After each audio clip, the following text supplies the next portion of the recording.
Hi guys, आप सभी का स्वागत है इंग्लिश लिसनिंग प्रैक्टिस एक्सरसाइज में। आज आप इंग्लिश को सुनेंगे, समझेंगे, खुद बोलेंगे, रिकॉर्ड करेंगे और मुझे भेजेंगे। मैं आपको फीडबैक भी दूंगा। इससे मुझे भी ये पता लगता है कि आप इंग्लिश कितने अच्छे से बोल रहे हैं। बहुत सारी मिस्टेक्स होंगी, जैसे कि प्रोनाउंसिएशन की मिस्टेक हो सकती है, फ्लुएंसी उतनी अच्छी ना हो, उतने अच्छे तरीके से आप ना बोल रहे हो, कहीं ना कहीं कुछ इंटोनेशन का इश्यू। इंटोनेशन का मतलब जो एक तरह का मॉड्यूलेशन होता है आपकी वॉइस में, आपका उतार चढ़ाव जो होना चाहिए एक्चुअल में। ठीक है, तो सबसे पहला पार्ट है लिसनिंग। तो अभी अभी आप मेरे को सुनिए। आज का जो हमारा थीम है वो ये है कि जब आप किसी चीज को पाने के लिए मेहनत करते हैं तो कई बार आप फेल भी होते हैं, फेल होते हैं तो गुस्सा भी होते हैं, फिर उठते हैं, फिर प्रयास करते हैं और इवेंचुअली सक्सेसफुल हो जाते हैं अगर आप उस चीज को कंटिन्यू परस्यू करते रहते हैं। ये आज का थीम है। ध्यान से सुनिएगा मैं आपसे क्या कहता हूं। कुछ 4 5 6 सेंटेंसेस मैं आपसे बोलूंगा, इनको आपको पकड़ना है। ठीक है, तो ध्यान से सुनिए। In the process of evolving yourself it's quite natural to fail, ranging from sometimes to many times. Certainly it's disheartening, and it does have dire consequences too, ranging from a little anger to a severe mental stress. But needless to say, there is also an existence of a positive aspect of it. You must remember, you tend to learn more when you lose than when you win.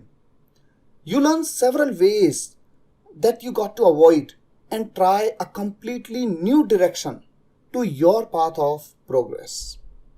बस इतना मैंने आपसे कहा। जो मैंने आपसे कहा, एक एक वर्ड को क्या पकड़ पाए, अगर नहीं पकड़ पाए तो इस जो पार्ट था जिसमें मैंने इंग्लिश में बोला, इसको आप दोबारा से प्ले करिए, ध्यान से सुनिए। 4 बार 6 बार भी सुनना पड़े तो सुनिए। एक एक वर्ड को पकड़िए बिना किसी सबटाइटल, बिना किसी सपोर्ट के। ठीक है, चलिए आप ऐसा करेंगे, मुझे पूरी उम्मीद है। अब हम आगे बढ़ते हैं। मैंने आपसे बोल लिया, आपने सुन लिया, अब देखते हैं कि मैंने आपसे कहा क्या। ये देखिए, जो एग्जैक्ट मैंने आपसे कहा उसको मैंने सुना और उसको मैंने आपके सामने लिख दिया है।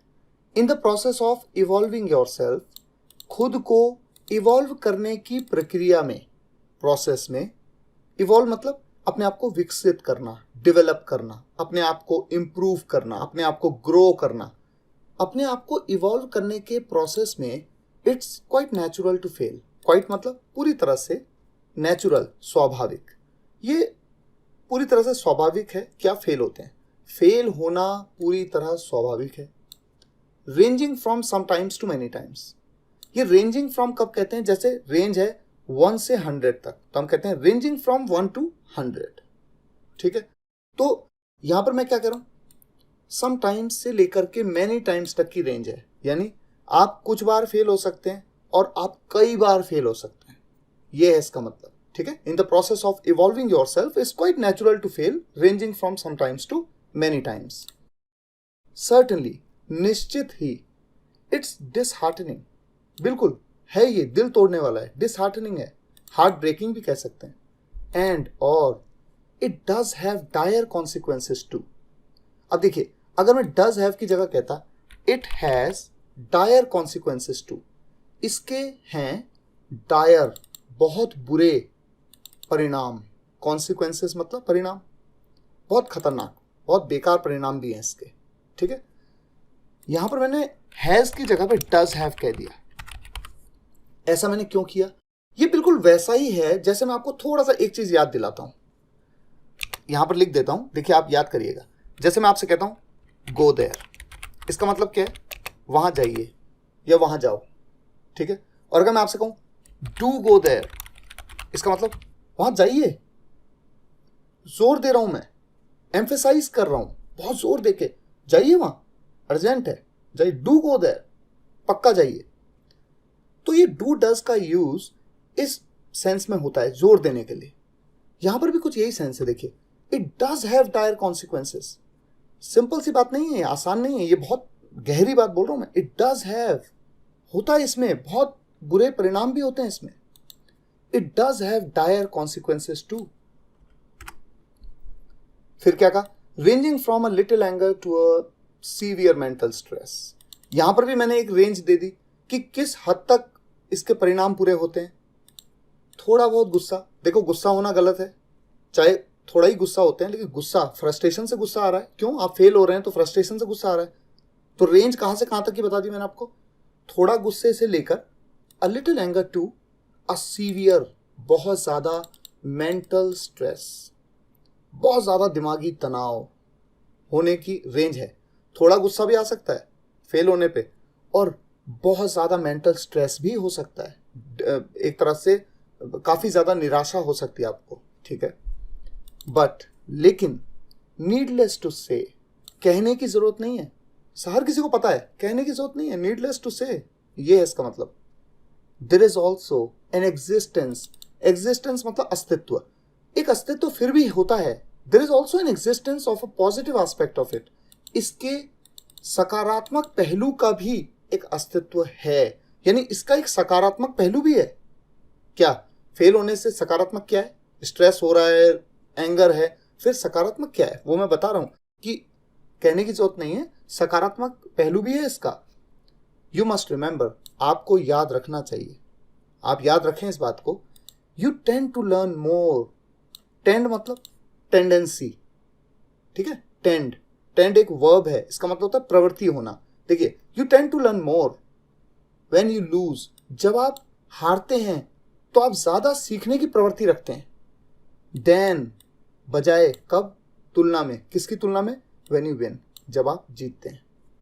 देखिए अंडरस्टूड है, जब आप हारते हैं तो आप ये सोचते हैं कि मैं हारा क्यों, तो आप अपनी मिस्टेक्स को एनालाइज करते हैं, फिर उन पे वर्क करते हैं, तो आप और ज्यादा नेक्स्ट टाइम आप ये प्रयास करते हैं कि अब नेक्स्ट टाइम फिर मैं ये सेम मिस्टेक तो रिपीट नहीं करने वाला हूं, है ना।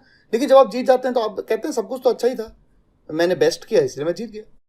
तो ये टेंडेंसी है कि आप जब हारते हैं तो आप ज्यादा सीखते हैं। You tend to learn more when you lose than when you win, ठीक है। यू लर्न सेवरल वेज, आप कई तरीके सीखते हैं that you got to avoid, जो आपको क्या करने हैं, अवॉइड करने हैं, कि अब मुझे ये नहीं करना, ये करने से हार जाते हैं। एंड और try a completely new direction, और एक पूरी तरह से नई डायरेक्शन को प्रयास करते हैं, नई डायरेक्शन को ट्राई करते हैं, नई दिशा को ट्राई करते हैं on your path of progress, अपने प्रोग्रेस की, अपने पाथ में, प्रोग्रेस के अपने पाथ में जब आप आगे बढ़ रहे हैं तो अपनी जो जर्नी है, सफर है, आपने देखा आपने ये किया, फेल हो गए, आपने कहा ठीक है अब मैं ये नहीं करने वाला हूं, अब मैं ये करूंगा, तो पूरा आपका डायरेक्शन ही चेंज हो गया, ये सेंस है। तो समझ आ गया आपको ये पूरा पैराग्राफ, ठीक है। अब आपने सुन लिया और समझ लिया, अब आपको एक तीसरा काम क्या करना है, इस पूरे पैराग्राफ को जैसे मैंने बोला उसी तरह से बार बार बोल करके प्रैक्टिस करनी है कि आप इसे उतने ही फ्लो में, उसी अंदाज में बोल पाए। भले आप सामने रख करके, पेपर में लिख करके रख करके, या वीडियो के सामने, वीडियो में ये जो स्क्रीन पे है इसको देख करके आप पढ़ें, कोई बात नहीं, लेकिन स्पीड लगभग वैसी होनी चाहिए जिस तरह से मैं बोल रहा था, ये मैं अभी बोलता हूं। जैसे फॉर एग्जाम्पल मैं एक लाइन बोलता हूं, in the process of evolving yourself it's quite natural to fail, ranging from sometimes to many times. अब यहां पर आप देख रहे हैं जहां पर कॉमा है वहां पर पॉज दे रहे हैं ना, तो पॉज भी देना है, ऐसे नहीं कि एक लाइन में ही बोलते चले गए, वो भी नहीं करना है। तो फ्लो बनाना है, पहले कम से कम 50-100 बार आपको रिकॉर्डिंग करनी पड़ सकती है, क्योंकि अगर आप बिल्कुल नए हैं तो आपको रिकॉर्डिंग करनी पड़ सकती है। रिकॉर्ड करिए, कोई बात नहीं।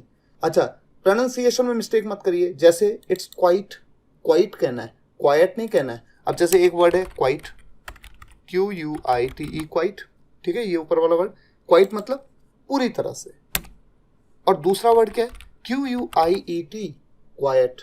क्वाइट मतलब क्या होता है, जैसे हम कहते हैं कीप क्वाइट, क्वाइट मतलब शांत रहो, ठीक है। तो क्वाइट कहना है, क्वाइट नहीं कहना है। इसे डायर कहना है, इसे कॉन्सिक्वेंसेस कहना है, सर्टनली, सर्टनली, डिसहार्टनिंग, डिसहार्टनिंग। तो प्रोनाउंसिएशन जैसे मैंने आपसे कहा उसका ध्यान रखना है आप। और तीसरी चीज, एक मैं आपको थोड़ा सा एक आइडिया देता हूं, जैसे मैंने वीडियो की शुरुआत में कहा कि जब आप मॉड्यूलेशन, मैंने आपसे कहा ना मॉड्यूलेशन, वॉइस का मॉड्यूलेशन, देखिए जब आप बोलते हैं ना जैसे इन the process of evolving yourself, तो इवॉल्विंग पे आपने थोड़ा जोर दिया क्योंकि ये आपके लिए ज्यादा इंपॉर्टेंट वर्ड है। तो ऐसे जब हम बोलते हैं इट्स क्वाइट नेचुरल, तो नेचुरल पे ज्यादा जोर दे दिया। Ranging from sometimes to many times, क्योंकि कई बार, मेनी टाइम्स, ये थोड़ा और ज्यादा हो गया इसलिए उस पर ज्यादा जोर दे दिया, ठीक है। तो आपको करना क्या है, इस पूरे पैराग्राफ को आपको रिकॉर्ड करना है और रिकॉर्डिंग मेरे को ईमेल करनी है englishwale12@gmail.com पे। ठीक है, मैं रिकॉर्डिंग को सुनूंगा, अकॉर्डिंगली आपको फीडबैक दूंगा। थोड़ा डिले हो सकता है क्योंकि बहुत सारी रिकॉर्डिंग्स आती हैं और मेरे पास पुरानी वीडियोस की भी कई रिकॉर्डिंग्स आती रहती हैं ऑन अ डेली बेसिस। लगभग 300-400 रिकॉर्डिंग्स तो आती हैं। अब बहुत सारी रिकॉर्डिंग्स आने की वजह से कई बार मैं कईयों के जवाब भी टाइम पे नहीं दे पाता, लेकिन मैं कोशिश करता हूँ कि 1 दिन 2 दिन 3 दिन 4 दिन के अंदर अंदर मैं सबके रिप्लाई कर दूँ। ठीक है, तो ये तीसरा प्रोसेस भी हम देखेंगे। अच्छा, अब मैं फटाफट से वीडियो के एंड में एक काम और कर लेता हूँ। मैंने लास्ट वीडियो में आपको एक होमवर्क दिया था, एक मैंने आपको पैराग्राफ दिया था। उस पैराग्राफ को मैंने बोला था, आपने सुना था, आपने पकड़ा था। आप में से कई स्टूडेंट्स ने वीडियो के कमेंट्स में भी उसको लिखा। तो एक बार उसको दिखा देता हूँ, फटाफट से उसका मीनिंग समझा देता हूँ क्योंकि वो मिस नहीं होना चाहिए। ये था वो पैराग्राफ जो मैंने आपको लास्ट वीडियो में दिया था, होमवर्क। कई सारे स्टूडेंट्स ने पकड़ा, बिल्कुल सही पकड़ा और कमेंट्स में भी लिखा, unless a man undertakes more than he possibly can, he will never be able to do what he actually can. बहुत गहरी कहावत है। अनलेस मतलब जब तक नहीं एक आदमी अंडरटेक्स, जिम्मेदारी लेता है, more than he possibly can, जितना वो संभवतः कर सकता है उससे ज्यादा करने की, जब तक कोई व्यक्ति जितना वो संभवतः कर सकता है उससे ज्यादा करने की जिम्मेदारी नहीं लेता या उससे ज्यादा करने की प्रयास नहीं करता, he will never be able to do, वो कभी नहीं कर पाएगा व्हाट ही एक्चुअली कैन, जो वो वास्तव में कर सकता है। बिल्कुल सही बात है। एग्जाम्पल देता हूं, मान लीजिए आप कहते हैं कि मेरी औकात 15,000 रुपये सैलरी से ज़्यादा कमाने की नहीं है, क्योंकि मेरे पास कोई क्वालिफिकेशन नहीं है अच्छी, और मैं बहुत टेक्निकल आदमी नहीं हूँ, और मैंने बहुत अच्छी पढ़ाई नहीं करी है, और मुझे इंग्लिश वगैरह भी नहीं आती है। फॉर एग्जांपल आप ऐसा कहते हैं, और मेरे को 15-20 हज़ार से ऊपर की नौकरी कोई देता ही नहीं है। ठीक है, मैं आपसे कहता हूँ कि आप अगर इंग्लिश सीखेंगे तो आपको 35-40,000 की भी सैलरी देने के लिए प्राइवेट सेक्टर में कंपनीज बैठी हैं, आप प्रयास करिए। और आप कहते हैं नहीं सर मैं नहीं कर पाऊंगा, क्योंकि आपने पहले अपने दिमाग में क्या बिठा लिया कि आप नहीं कर सकते। ठीक है, अब होता क्या, आपकी लाइफ में कोई ऐसी सिचुएशन आती है, परिवार में कोई ऐसा सदस्य है जिसको ऐसी कोई गंभीर प्रॉब्लम हो जाती है, जिस वजह से आप इतने ज़्यादा स्ट्रेस में आ जाते हो कि आप कहते हो मैं हर वो चीज़ करने को तैयार हूँ जो इस दुनिया में एग्जिस्ट करती है, और तब मैं आपसे कहता हूँ कि ठीक है आप एक काम करो, इंग्लिश सीखो। अब मैं गारंटी से आपसे कह सकता हूँ, और ऐसा होता है, बहुत सारे इंस्टेंसेस, ऐसे बहुत सारे एग्जाम्पल्स हैं। अब आप क्या करोगे, आप पूरी जान लगा दोगे और आप इंग्लिश सीख जाओगे। अब देखिए, जब तक आपने जितना आपको लगता था पॉसिबली, जितना आपको संभव था कि मैं इतना कर सकता हूं, जब तक आपने उससे ज्यादा करने का प्रयास नहीं किया, आप कभी वो नहीं कर पाए जो आप कर सकते थे। अब आपने कर लिया, क्यों करा, क्योंकि बहुत बड़ी परेशानी आई तो आपने किया ना। अगर आप नहीं करते तो आप पूरी जिंदगी बिता देते, आपको ये पता ही नहीं चलता कि मैं ये तो कर सकता था, क्योंकि आपको लगता कि नहीं ये तो मैं नहीं कर पाऊंगा, क्योंकि ऐसा ही लगता था आपको पहले। तो ये बहुत अच्छी कहावत है। और फिर मैंने आगे क्या कहा, it's a great saying by someone, ये एक महान कहावत है किसी के द्वारा कही गई, एंड और I truly believe in it, मैं इस पर पूरी तरह से विश्वास करता हूँ। I have also realised in my life, मैंने अपनी जिंदगी में भी महसूस किया है, whenever I try to do something, जब कभी मैंने कुछ करने का प्रयास किया beyond my preoccupied mindset. Preoccupied मतलब जो पहले से मेरे दिमाग में एक भरा पड़ा था, उस माइंडसेट से परे, उससे भी आगे। बियॉन्ड का मतलब क्या होता है, उससे परे या उससे आगे जब मैंने कुछ करने का प्रयास किया, जो दैट आई अर्लियर थॉट, पहले मुझे लगता था impossible, that I earlier thought was impossible, many a time I succeeded. तो जब भी मैंने बियॉन्ड गया, मैं कई बार मैं सफल हुआ, many a time I succeeded. फिर मैं आगे क्या कहता हूँ, दो आई फेल्ड एज वेल, हालांकि मैं फेल भी हुआ, आई फेल्ड एज वेल मतलब भी, लेकिन एटलीस्ट आई ट्राइड, कम से कम मैंने प्रयास तो किया। दैट इज द सेटिस्फैक्शन, वही तो संतुष्टि है। एंड और there is another saying I can remember on this, एक और कहावत है जो मैं इस मौके पर याद कर सकता हूं या याद कर पा रहा हूं, success doesn't mean the absence of failure. Success का मतलब असफलता की एब्सेंस नहीं है, ऐसा नहीं है कि आप कभी असफल नहीं होंगे। इट मीन्स, इसका मतलब है the attainment of ultimate objectives, अंतिम गोल को, अंतिम ऑब्जेक्टिव को पाना, अटेन करना। यानी सफलता का मतलब फेल नहीं होंगे ऐसा नहीं है, फेल हो सकते हैं, लेकिन इसका मतलब है कि आखिरी जो आपका उद्देश्य है उसको पूरा करना, उसको पाना। You have to win a war, आपको एक युद्ध को जीतना है, not necessarily all the battles. सभी बैटल्स को जीतना नेसेसरी नहीं है, जरूरी नहीं है कि सारी लड़ाइयां आप जीते, आपको तो युद्ध जीतना है। ठीक है, तो जब आप इंग्लिश सीखने का प्रयास कर रहे हैं, ऐसा कई बार होगा कि आपका बिल्कुल मन नहीं करेगा कि मैं कुछ करूं, क्योंकि आपको लगता है कि मैं पिछले 3 महीने 4 महीने 6 महीने से लगा पड़ा हूं, लेकिन कुछ नहीं हो रहा है। आपको हार नहीं माननी है, कंटिन्यू मेहनत करते जाना है। आपको ये विश्वास करना है पूरी तरह से कि आप 100% इंग्लिश बोलना सीखेंगे। जब ये विश्वास अपने दिल में होगा ना, दिमाग अपने आप उस तरह से काम करता है, लेकिन मेहनत भी करनी है, केवल विश्वास नहीं। ठीक है, तो ये था पिछले वीडियो का होमवर्क। मुझे उम्मीद है आज का ये वीडियो लेक्चर आपको पसंद आया होगा। पसंद आया तो वीडियो को लाइक करिएगा, शेयर करिएगा, कमेंट्स में जरूर बताइएगा कैसा लगा। अगर आपने चैनल को सब्सक्राइब नहीं किया है तो कर लीजिए। एक एक वीडियो को देखना है, इंग्लिश बोलने में सक्षम बनना है और शेयर भी करना है, ताकि हर गांव का हर बच्चा इंग्लिश बोलने में सक्षम बने। तो फिलहाल आज के लिए यहीं तक, मिलते हैं नेक्स्ट वीडियो लेक्चर में। Thank you so much for watching this video guys, take care, good bye.